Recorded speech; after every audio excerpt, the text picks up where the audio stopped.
Hi friends, welcome to our channel. இந்த வீடியோவில் நம்ம பார்ட்ஸ் ஆஃப் ஸ்பீச் அதில் ரெண்டாவது டாப்பிக்கான ப்ரொனவுன் பற்றி படிக்க போகிறோம். ப்ரொனவுன்னா என்ன? ஒரு நவுனை வேற ஒரு வார்த்தை ரீப்ளேஸ் பண்ணுச்சுன்னா அதுதான் ப்ரொனவுன் சொல்லுவோம். இது நம்ம ஏற்கனவே நம்மளோட லாஸ்ட் பார்ட்ஸ் ஆஃப் ஸ்பீச் வீடியோவில் பார்த்துருக்கோம். இதை பற்றி இப்போ டீட்டெயில்டாக பார்ப்போம். I saw Mukesh yesterday in the park. He came with his family. நான் முகேஷை நேற்று பார்க்கில் சந்தித்தேன். செகண்ட் சென்டென்ஸ் வந்துட்டு அவன் அவனுடைய குடும்பத்தினருடன் வந்திருந்தான். இதில் அவன் சொல்கிறோம்ல ஹீ, இதுதான் ப்ரொனவுன். ஏன்னா முகேஷ்ன்ற ஏற்கனவே ஒரு தடவை பேர் குறிப்பிட்டுட்டோம். திருப்பியும் முகேஷ்னு எல்லா இடத்துலையும் சொல்ல வேண்டிய அவசியம் இல்லை. அப்போது அந்த இடத்துக்கு ஹீன்னு யூஸ் பண்ணிக்கலாம். இந்த ஹீ இதுதான் ப்ரொனவுன். ப்ரொனவுனில் நிறைய டைப்ஸ் இருக்குது. நம்ம இம்பார்ட்டண்ட்டாக ஒரு 4 டைப்ஸ் பற்றி இந்த வீடியோவில் பார்க்கலாம். ஆனால் அந்த டைப்ஸ் பற்றி நீங்கள் தெரிஞ்சுக்கிறதுக்கு முன்னாடி ஃபர்ஸ்ட்டு நீங்கள் first person, second person, third person இது என்னன்னு தெரிஞ்சுக்கணும். ஃபர்ஸ்ட் பர்சன் அப்படின்னா ஐ, நான், வி, நாம், நாங்கள், நம்மை குறிக்கிற ஒரு சொல் வந்து ஃபர்ஸ்ட் பர்சன்லாம் வரும். செகண்ட் பர்சன் யூ, நீ, நீங்கள். அதாவது நமக்கு முன்னாடி இருக்கிற ஒரு நபரை பற்றி பேசும்போது செகண்ட் பர்சன் நம்ம யூஸ் பண்ணுவோம். தேர்ட் பர்சன் மூன்றாவது நபரை பற்றி குறிக்கிற ஒரு சொல்லுக்கு தேர்ட் பர்சன் உபயோகிப்போம். என்னலான்னா ஹீ, ஷீ, இட், தே இந்த மாதிரி யூஸ் பண்ணுவோம். ஃபஸ்ட் ஒரு டேப்லர் காலம் போட்டுப்போம்.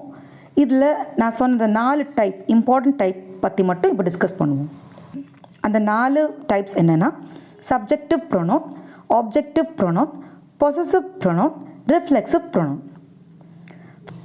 ஃபஸ்ட்டு சப்ஜெக்டிவ் ப்ரொனவுன்னா என்னென்னு பார்ப்போம். ஒரு சென்டென்ஸில் ஒரு ஆக்ஷன் நடக்க காரணக்கர்த்தாவாக இருப்பாங்க பாருங்கள், அவங்க ஆக்ஷன் டூயர்ஸ் நம்ம இங்கிலீஷில் சொல்லுவோம். அப்படி சொல்கிற அந்த ப்ரொனவுன்ஸ் தான் சப்ஜெக்டிவ் ப்ரொனவுன்ஸ். ஆப்ஜெக்டிவ் ப்ரொனவுன் ஒரு சென்டென்ஸில் அந்த ஆக்ஷனை ரிசீவ் பண்ணுறவங்க, அதாவது இங்கிலீஷில் ஆக்ஷன் ரிசீவர்ஸ் அப்படின்னு சொல்லுவோம். அந்த ப்ரொனவுன்ஸ் எல்லாமே ஆப்ஜெக்டிவ் ப்ரொனவுன்ஸ்னு சொல்லுவோம். Next possessive pronounce. இது பேருக்கு ஏற்ற மாதிரி பொசசிவ், அதாவது என்னுடையது, நம்முடையது, அந்த மாதிரி உள்ள ப்ரொனவுன்ஸ் எல்லாமே பொசசிவ் ப்ரொனவுன்ஸ் அப்படின்னு சொல்லுவோம். Next reflexive pronoun. ரிஃப்ளெக்ஷன் அப்படின்னா பிரதிபலிப்பு, அதாவது என்னையே, அவனையே அப்படின்னு சொல்லுவோம்ல, அதுதான் ரிஃப்ளெக்சிவ் ப்ரொனவுன்ஸ். இப்போது இந்த எல்லா ப்ரொனவுன்ஸையும் டீட்டெயில்டாக பார்ப்போம். ஃபர்ஸ்ட் சப்ஜெக்டிவ் ப்ரொனவுன்னு சொல்கிறேன். அதுக்கேற்ற மாதிரி அந்த சப்ஜெக்டிவ் ப்ரொனவுன் ஆப்ஜெக்டிவ் ப்ரொனவுனாக மாறும்போதும், பொசசிவ் ப்ரொனவுனாக மாறும்போதும், ரிஃப்ளெக்சிவ் ப்ரொனவுனாக மாறும்போதும் எப்படி மாறுபடுது அப்படின்றதும் அப்படியே வரிசையாக சொல்கிறேன். அதுக்குள்ள எக்ஸாம்பிள்ஸும் சொல்கிறேன், நோட் பண்ணிக்கோங்க. ஃபர்ஸ்ட் சப்ஜெக்டிவ் ப்ரொனவுன் ஐ, நான். ஐ ஆம் ரைட்டிங் அ லெட்டர். நான் ஒரு கடிதம் எழுதுகின்றேன். இங்கே நான் அப்படின்றது சப்ஜெக்டிவ் ப்ரொனவுன். ஆப்ஜெக்டிவ் ப்ரொனவுனில் மீ, என்னை, எனக்கு. Example give it to me, இதை எனக்குத்தா. அந்த எனக்கு அப்படின்னு இருக்குதுங்களே, அதுதான் objective pronoun me. Possessive pronoun mine, என்னுடையது. திஸ் இஸ் மைன், இது என்னுடையது. இந்த என்னுடையது அப்படின்றது possessive pronoun mine. Reflexive pronoun my self, எனக்கு, நானே.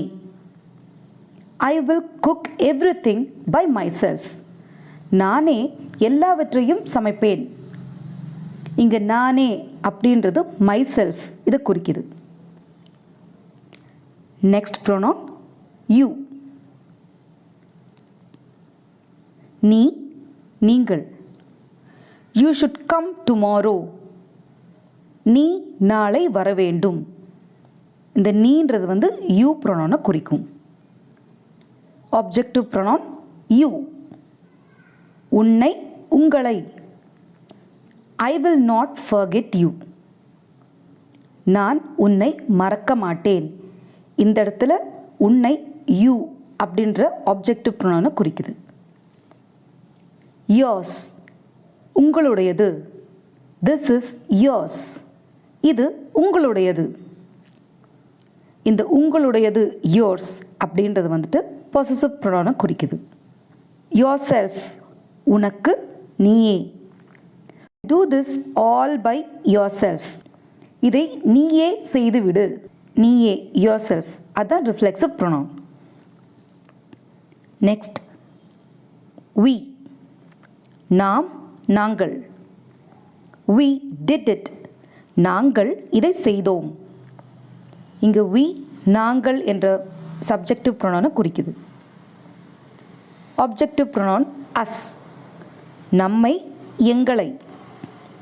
leave us எங்களை விட்டுவிடு. இந்த இடத்துல us எங்களை அப்படின்ற objective pronoun குறிக்குது. ours நம்முடையது. this is ours இது நம்முடையது. இந்த ours possessive pronoun குறிக்குது. ourself எங்களுக்கு நாங்களே. we will do it by ourselves நாங்களே இதை செய்து விடுவோம். இந்த நாங்களே அப்படின்றது ourself. next he அவன். he is a boy அவன் ஒரு பையன். அவன் அப்படின்றது subjective pronoun. him அவனை. don't spoil him அவனை கெடுக்காதே. அவனை அப்படின்றது வந்து objective pronoun. his அவனுடையது. it is his pen இது அவனுடைய பேனா. இந்த அவனுடையது his அது வந்து possessive pronoun. next reflexive pronoun himself அவனுக்கு அவனே. he will do it by himself அதை அவனே செய்து விடுவான். அவனே அப்படின்றது himself reflexive pronoun. next she அவள். she went there அவள் அங்கே சென்றாள். இங்கே அவள் அப்படின்றது வந்து she subjective pronoun. her அவளை. I like her எனக்கு அவளை பிடிக்கும். அவளை her இது objective pronoun. her அவளுடையது. it is her book இது அவளுடைய புத்தகம். அவளுடையது her இது possessive pronoun.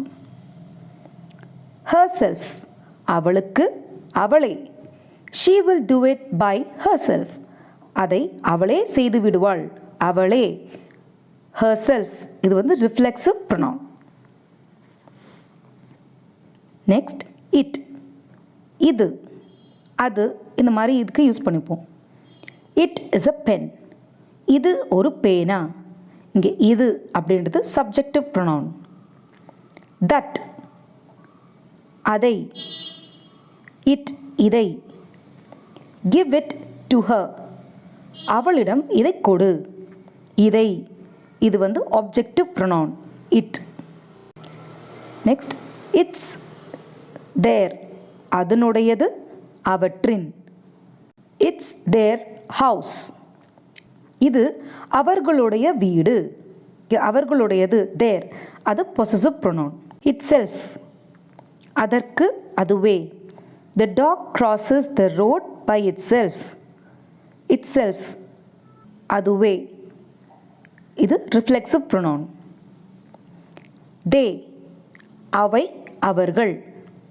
they came yesterday அவர்கள் நேற்று வந்தார்கள். அவர்கள் they இது subjective pronoun. them அவர்களை அவற்றை. leave them அவர்களை விட்டுவிடு. அவர்களை objective pronoun. their இது ஏற்கனவே பார்த்துருக்கோம் அவர்களுடையது. the house is their property இந்த வீடு அவர்களுடைய சொத்து. their possessive pronoun. reflexive pronoun. themselves அவர்களுக்கு அவர்களே. they are doing it for themselves அது அவர்களுக்கே அவர்கள் செய்து கொள்கிறார்கள். themselves பார்க்குறதுக்கு பெரிய டாபிக் மாதிரி தெரிஞ்சாலும் இது ரொம்ப சிம்பிளான டாபிக் தான். நம்ம தமிழில் யூஸ் பண்ணுற அந்த வார்த்தையை இங்கிலீஷில் என்னென்ன வேர்ட்ஸாக சொல்ல போகிறோம் அதுதான். அதை மனப்பாடம் பண்ணிக்கிட்டாலே நமக்கு ஈஸியாகவே தெரிஞ்சிடும். இந்த டேபிளை மறுபடியும் ஒரு 2 or 3 டைம்ஸ் பார்த்தாலே உங்களுக்கு ஈஸியாகவே புரிஞ்சிடும், மனப்பாடமும் ஆகிடும். எதுக்கு என்ன யூஸ் பண்ணணும், மீ எங்கே யூஸ் பண்ணணும், மைன் எங்கே யூஸ் பண்ணணும், அஸ், வி இதெல்லாம் எங்கே யூஸ் பண்ணணும்னு ஒரு 2 or 3 டைம்ஸ் பார்த்தாலே உங்களுக்கு புரிஞ்சு போயிடும். நீங்களே இதை சரளமாக பேசும்போது உங்களுக்கே வந்துடும். ஃப்ரெண்ட்ஸ், இந்த வீடியோ உங்களுக்கு பிடிச்சிருந்ததுன்னா லைக் பண்ணுங்கள், சப்ஸ்கிரைப் பண்ணுங்கள். யூஸ்ஃபுல்லாக இருந்ததுன்னு தோணுச்சுன்னா உங்கள் ஃப்ரெண்ட்ஸ்க்கு ஷேர் பண்ணுங்கள். பாய் ஃப்ரெண்ட்ஸ், நெக்ஸ்ட் வீடியோவில் கண்டினியூ பண்ணலாம்.